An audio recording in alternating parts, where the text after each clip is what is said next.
నమస్తే, welcome to 4 sides TV. పిల్లలు ప్రశాంత వాతావరణంలో 10వ తరగతి పరీక్షలు రాయటానికి ఏర్పాట్లు పూర్తి చేశామని ఎంఈఓ యాదవరెడ్డి అన్నారు. ఒక్కో సెంటర్లో 8 నుంచి ఇన్విజిలేటర్లు విధులు నిర్వహిస్తారని చెప్పారు. సిద్దిపేట అర్బన్ మండలంలో 10 సెంటర్లలో కలిపి 3000 మంది విద్యార్థులు పరీక్షలు రాస్తున్నట్లు చెప్పారు. ఈసారి 5 నిమిషాల గ్రేస్ పీరియడ్ ఇచ్చినట్లు చెప్పారు. అందరికీ ధన్యవాదాలు. ఎస్ఎస్సి ఎగ్జామ్స్ సందర్భంగా సిద్దిపేట జిల్లా వ్యాప్తంగా 13,000 మంది విద్యార్థులు ఎస్ఎస్సి ఎగ్జామ్ రాస్తూ ఉన్నారు. సిద్దిపేట అర్బన్ మండల్కు సంబంధించి 3,000 మంది విద్యార్థులు ఎగ్జామ్స్ రాస్తూ ఉన్నారు. దీనికి సంబంధించి 10 సెంటర్లను ఏర్పాటు చేయడం జరిగింది. ఒక్కొక్క సెంటర్లో 150 నుండి మ్యాక్సిమంగా 240 మంది విద్యార్థుల వరకు కేటాయించడం జరిగింది. ప్రతి సెంటర్కు 7-8 మంది ఇన్విజిలేటర్స్ను కూడా అలాట్ చేయడం జరిగింది.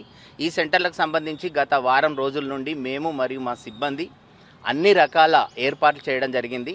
ఫర్నిచర్ కానీ, ఫ్యాన్స్ కానీ, డ్రింకింగ్ వాటర్, అలాగే టాయిలెట్స్, ఈ అన్ని రకాల సౌకర్యాలు మరి ఉండేటట్టుగా ఏర్పాటు చేయడం జరిగింది.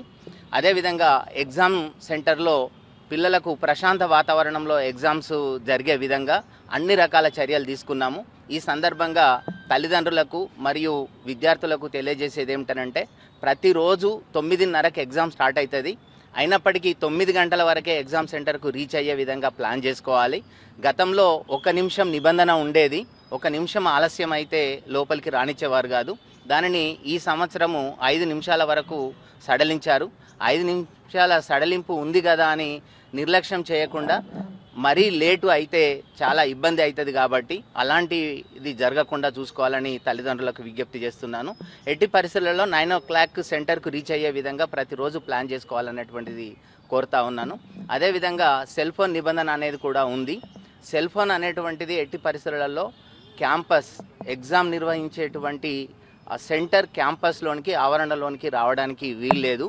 అది సిఎస్లు కానీ, డిఓలు కానీ, ఇన్విజిలేటర్స్ కానీ, లేదా ఎంఈఓ, డిఈఓ, ఇంకా ఏ స్క్వాడ్స్ కానీ ఎలాంటి అధికారి, విజిటింగ్ అధికారికి కూడా సెల్ ఫోన్ అనేటువంటిది అలో లేదు. వారు ఒకవేళ విజిటింగ్కు వచ్చినట్టుంటే గేటు బయటనే సెల్ ఫోన్ను ఉంచి రావాల్సినటువంటి నిబంధనలు ఉన్నాయి. ఈ సెల్ ఫోన్ నిబంధనలు కూడా అందరూ కూడా ఖచ్చితంగా పాటించాలని డిఈఓ గారు ఆదేశించారు. మరి డిఈఓ గారి ఆదేశాల ప్రకారము అందరూ కూడా ఈ సెల్ ఫోన్ నిబంధన అనేటువంటిది ఖచ్చితంగా పాటిస్తున్నారు. పిల్లలకు ఆరోగ్యపరంగా కూడా ఎలాంటి ఇబ్బంది లేకుండా హెల్త్ డిపార్ట్మెంట్ వారి సహకారంతో ప్రతి సెంటర్లో హెల్త్ క్యాంప్ అనేటువంటిది ఏర్పాటు చేయడం జరిగింది. వారు పిల్లలకి ఎలాంటి ఏమైనా అస్వస్థత ఉన్నట్టుంటే వెంటనే వాళ్ళు రెస్పాండ్ అయ్యి ఆ పిల్లలకు ట్రీట్మెంట్ అనేటువంటిది చేయడం జరుగుతుంది. సో అన్ని రకాల జాగ్రత్తలు తీసుకున్నాము.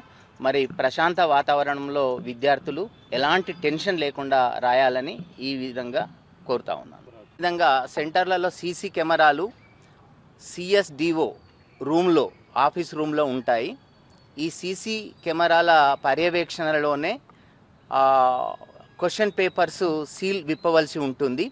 అదేవిధంగా question papers, answer papers exam అయిపోయిన తర్వాత ఆన్సర్ పేపర్స్ను సీల్ చేయడం కూడా ఈ సీసీ కెమెరాలో పర్యవేక్షణలో సీల్ చేసి వాటిని ఏ స్పాట్ వాల్యుయేషన్ సెంటర్కు పంపాలో అడ్రస్ ఉంటుంది. వారి దగ్గర కాన్ఫిడెన్షియల్ మెటీరియల్ అనేటువంటిది ఉంటుంది.